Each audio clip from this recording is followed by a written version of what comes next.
gavel in, so we won't really gavel out. Wasn't really a meeting, and we'll move right along so we can get to the topic. So we're going to have some speakers and then just open discussion, trying to figure out the way forward for what to do about this big issue in our community. And our first speaker will be Larry Sessions, speaking as an individual, even though he is associated with the Swanee River Water Management District.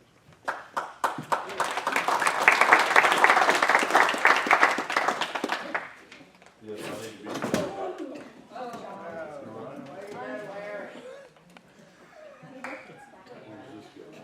It's on the right slide. Sorry. It's fine. I just moved over. So I'm not representing any entity tonight. I'm a local farmer. I'm a business person. I care about our way of life here. But I always look at things by the numbers. And sometimes it's not popular to think the way I think. But the way I see it, and I'm going to give you some numbers right off the bat. As of 2023, and this is the latest estimates, the Swanee River Water Management area did 260 million gallons a day out of the ground. And 64% of that is for agriculture. That's what we do here. We have an ag way of life here in the Swanee Basin. Can you pick your mic up? Yes, sir. Sorry.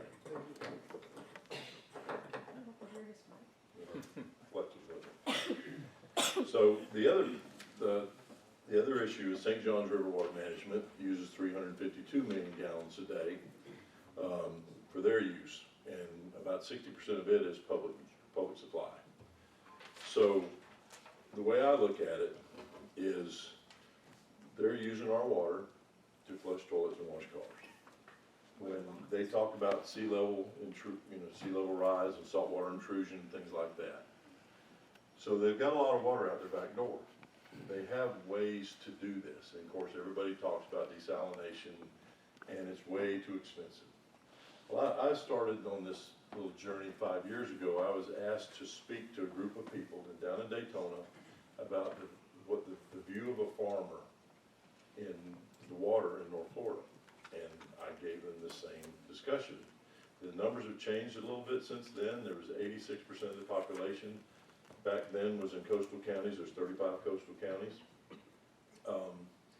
But it's still about the same. People come to Florida and they want to move to the coastal areas, and it's pretty saturated. So now it's down to about 80% of the population in coastal counties because they're getting moved in from the coast because there's not enough room.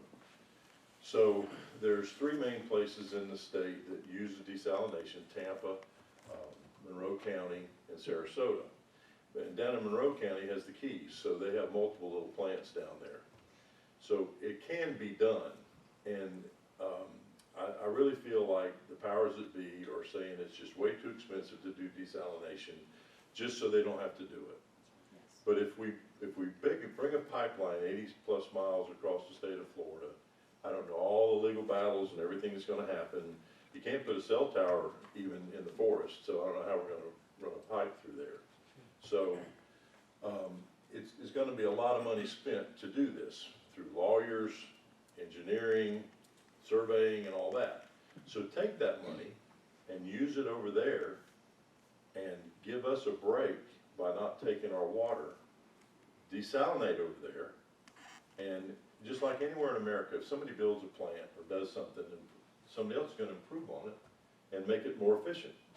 So if we do a couple of plants over there, somebody else is going to figure out how to make it better. So as it goes down the eastern coast of Florida, down through Volusia, Brevard, and Palm Beach, and all the way down there, Flagler, St. John's, Nassau, and Duval, it would help the whole state because people are moving into the state. We're going to have to get there eventually, so let's do it sooner than later. If they just did one plant that did 100 million gallons a day, that would give us a credit of 100 million, which instead of 260 a day, it looked like we were taking 160 out of the ground. And if we were doing that, our springs and rivers would recover a lot faster. And my biggest concern now with the drought that we have going on is when we get rains in the next hurricane season, as low as we are, we're going to have sinkholes open up because there's nothing underneath us to hold everything up. And that's a big concern of mine. Being from this area, I've seen it happen multiple times. So my view is that the coastal counties with the lowest millage rates, and this is my solution, they have a 5.5 millage rate. We're at 9, and Lafayette County's at 10, they can't even go up any. If they can build $1 billion stadium, why don't they spend $500 million on water?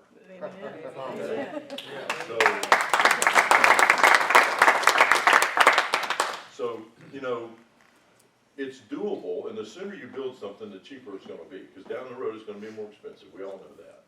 So, the sooner, and building a desalination plant will happen in 3 to 4 years versus 10 to 12 to 14 with this pipeline. You know, my biggest concern is that the Florida government and the legislature has been told that if this doesn't go through, that they're going to put the pressure on the farmers. And some of the farmers that have permits, some will be charged or told to cut back 30%, and some near some of the wells may have to cut back to 90%. So that'll put farmers out of business, and our way of life is gonna change. So I think that they need to step up where they have the money, they have the infrastructure, they have the tax base to be able to raise a mill or 2 mills or whatever it takes to build these plants to quit taking our fresh water. What's that got to do with the sewer water that they're gonna pump it, try to pump here in Swanee County? Well, it's not really Swanee County, and I'm not here to discuss all that, but I will give you my answer. They think that if they take their treated water and pump it over here, it's giving us a little bit of a break from what they're taking from us. But to me, 40 million, 40 million a day is a drop in the bucket to 100 million a day that they could build a plant to do, okay?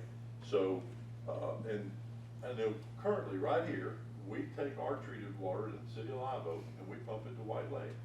And we haven't had any issues out there. I don't know that the treatment is any different than we would treat it, so it's possibly it's a possibility, but it's 10 to 14 years down the road, and I know that we're gonna have flying cars between now and then.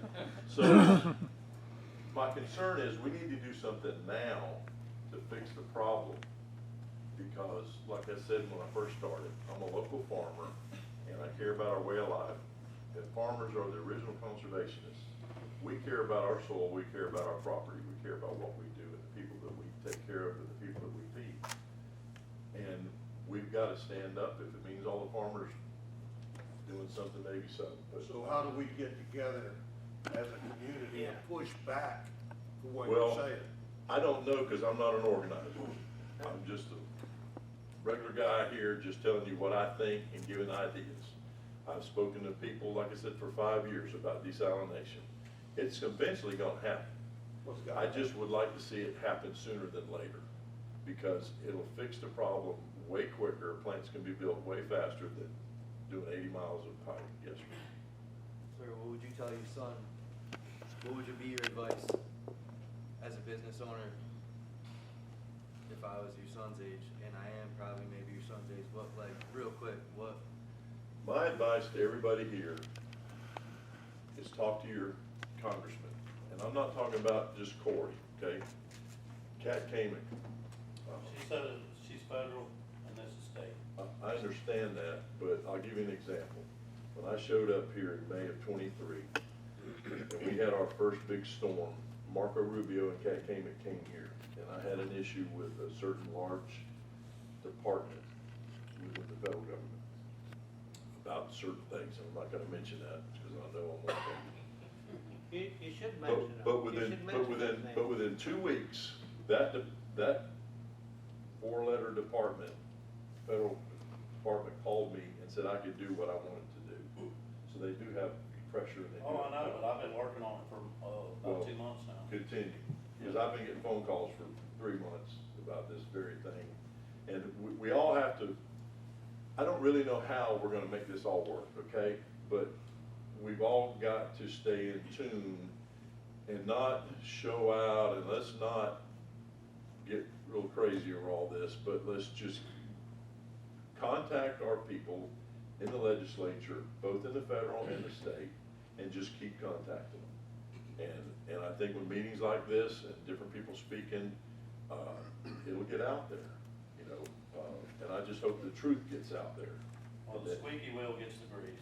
That's true. And we got a band together, and in a couple of weeks, I'm gonna be planning a trip to Tallahassee, if y'all wanna get involved in it. And I've been to Tallahassee, matter of fact, I was in Tallahassee 4 weeks ago and talked to Corey today.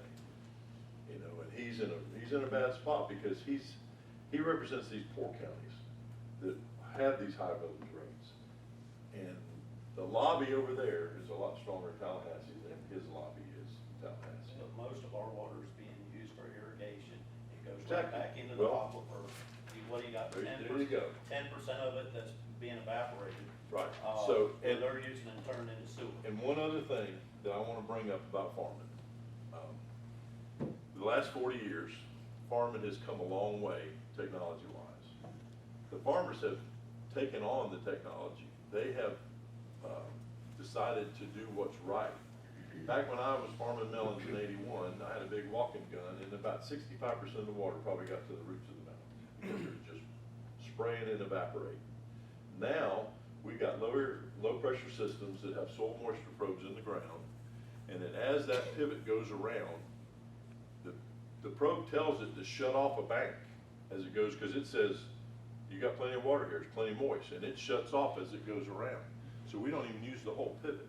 So the farmers, who are gonna be the ones penalized by this, are the ones that have done the most work behind the scenes to prevent all these problems.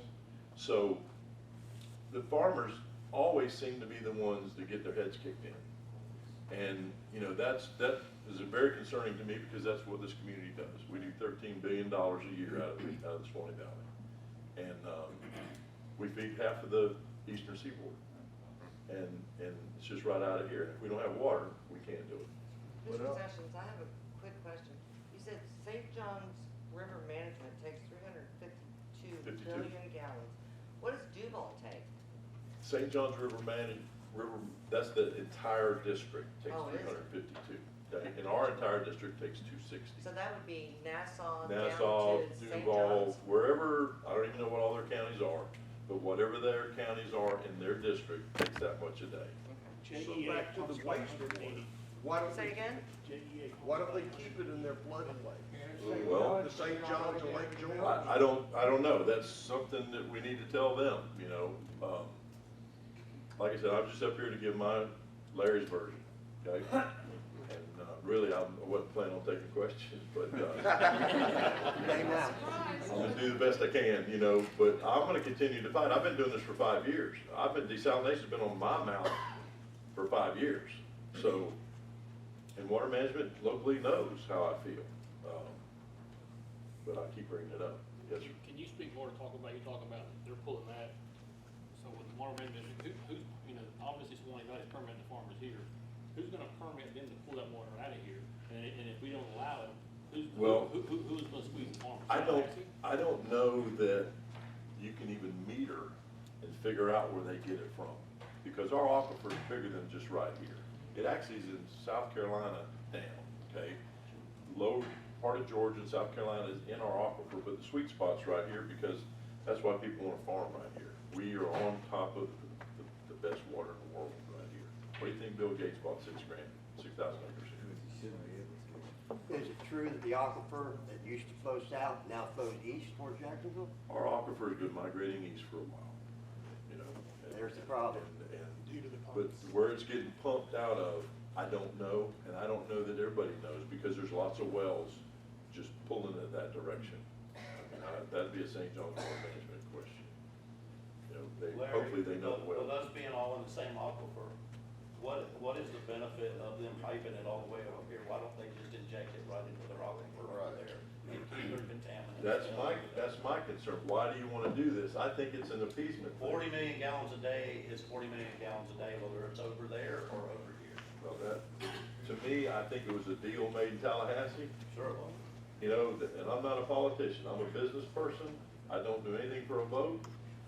Not gonna talk about the next guy here, he doesn't do it for a vote either, he's a politician, but the bottom line is, there's lots of answers I don't have, But to me, 40 million a day is a drop in the bucket compared to what they could be doing out of the ocean or out of the top of St. John River. Amen. That's what I agree too. So, Larry, so I'll leave these up here for y'all to look at later on if you wanna look at them. can the Swanee River Management District, can they kill this thing? I don't, Or is it above them? I'm not speaking for them, I think it's above them, I think it's in Tallahassee. I really think Tallahassee is the end-all be-all with this whole thing. Somebody's hand got greased. So, and I'm not saying that either, I'm just saying that there's probably a bigger lobby, in Northeast Florida than there is here. But a no vote by the board doesn't mean anything then. No, and as the board, we voted to do a study, which we knew was 10 to 14 years out. Yeah. So we voted for that study because really, I think something else is gonna happen between now and then. We're gonna end up running out of water or have to do desalination plants or something anyway. So we voted to find out the science behind it and And things like that. there's a lot of misinformation going around. There is. People There's a lot think that you guys voted for it, and No, you just voted no, for the we study. voted for a study. They sold out us common people what happened. No. They should have asked. Me and you can talk about that outside, because I didn't tell anybody. It should have been on the book ballot, do you want this here? And we would have said no, and we wouldn't be even discussing this right Well, now. and it's not water management's fault, okay? It's higher than water management. I'll just Yeah, leave it whatever, at that. y'all got bought out. Oh. Nobody buys me, so. Thank you. Thank you.